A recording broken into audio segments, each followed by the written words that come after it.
Hello, today I want to tell you about PIQ. PIQ is the Personal Information Questionnaire, and I want all the candidates to understand that PIQ is actually like an X-ray or the horoscope of yours. And through this, the IO actually conducts your interview.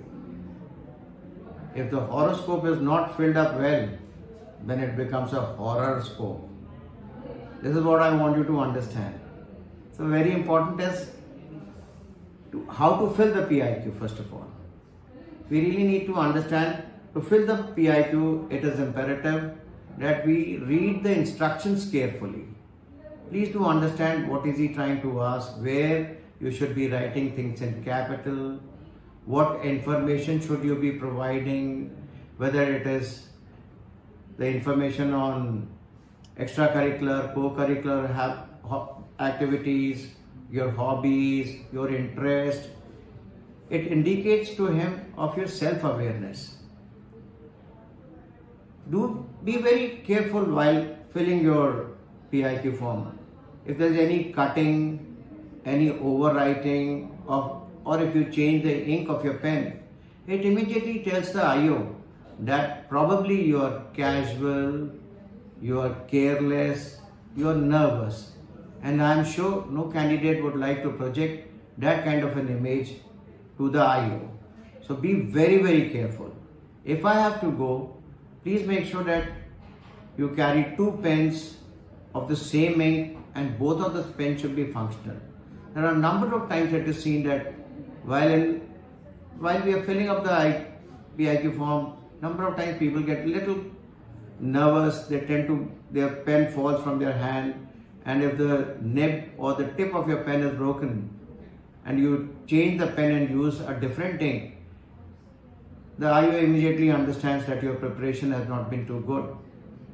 It is like a soldier going to the battle without ensuring that his magazine, that is his bullets are there in the magazine. 3 गोली चलाने के बाद पता चलता ओ हमारी तो magazine खत्म हो गई है. So that is why a smart student carries 2 pens of the same make and both the pens should be functional. By any chance if one becomes non-functional, he uses the same pen of the same make, same ink, that this impression is not conveyed to the interviewing officer.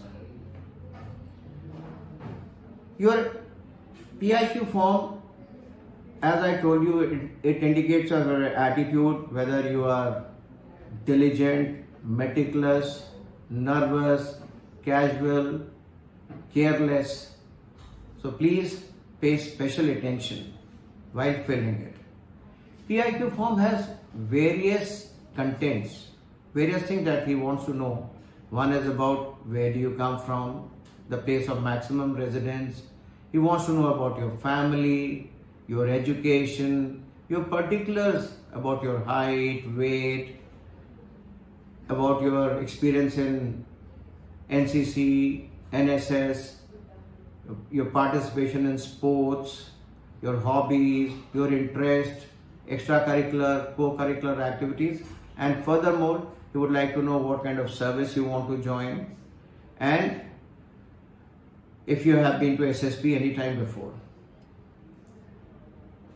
A student may not be aware as to what actually the interviewing officer understands from the PIQ form.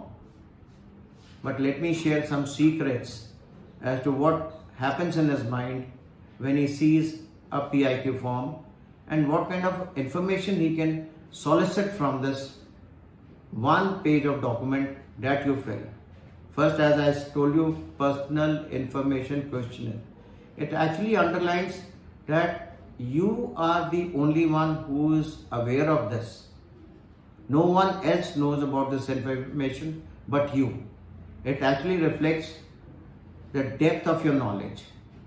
The moment you write, when he talks of what is the population, and when you write approximate population, it tells about your sense of awareness.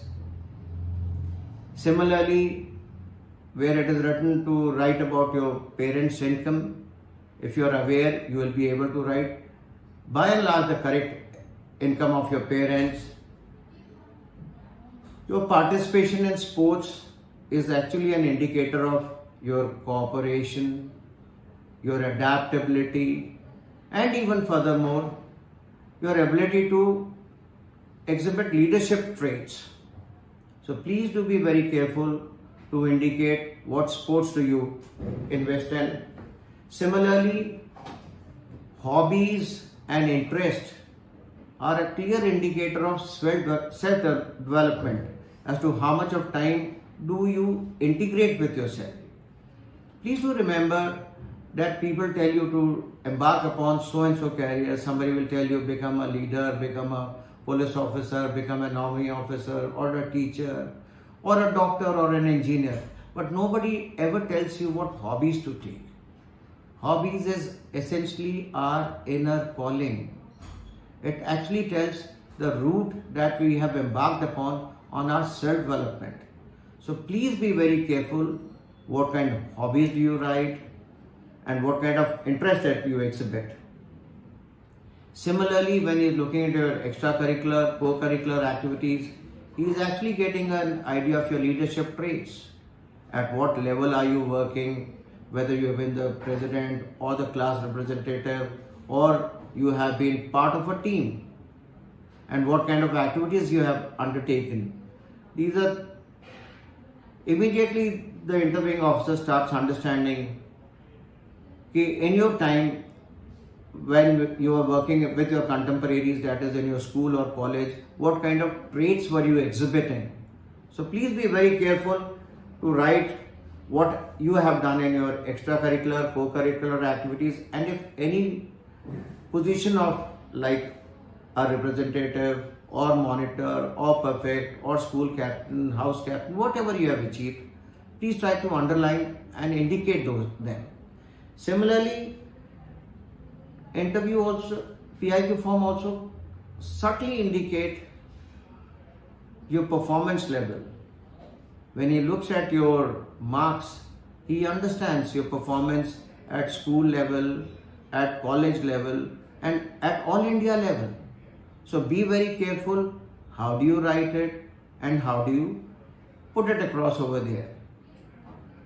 Number of times it is seen that a lot of students try to oversubscribe. When I say oversubscribe, I actually want you to understand, try to overproject. That means that things that they have not done, but they want to exhibit those things. Please avoid this folly. If you overproject anything, you are definitely looking for a problem, because unless until you have great understanding of things, you will be in a great trouble. I have seen a lot of people writing about games that they have not played, but they write that they have played this game at national level or at district level. But when asked simple questions on that game and they don't have that knowledge, he immediately comes to know that you're probably trying to lie. So avoid doing any of these things. I've seen that a lot of people write about 7 or 8 hobbies. And when he talks of tell me of your hobbies, and you talk of only 2 hobbies, and you forget about the 6 hobbies that you've written over there, then it actually tells him either you have not undertaken these hobbies, or alternatively, you're so stressed that you've forgotten about them. And either way, it is disastrous for a candidate. If he forgets, it is disastrous, or if he's too stressed, it's disastrous. So please do understand, do not over project. I hope this little video on understanding PIQ will help you in understanding how to deal with this basic document, and when it is filled properly, it will be a great horoscope, or alternatively, as I said, do not let it be your horoscope. God bless you. Thank you.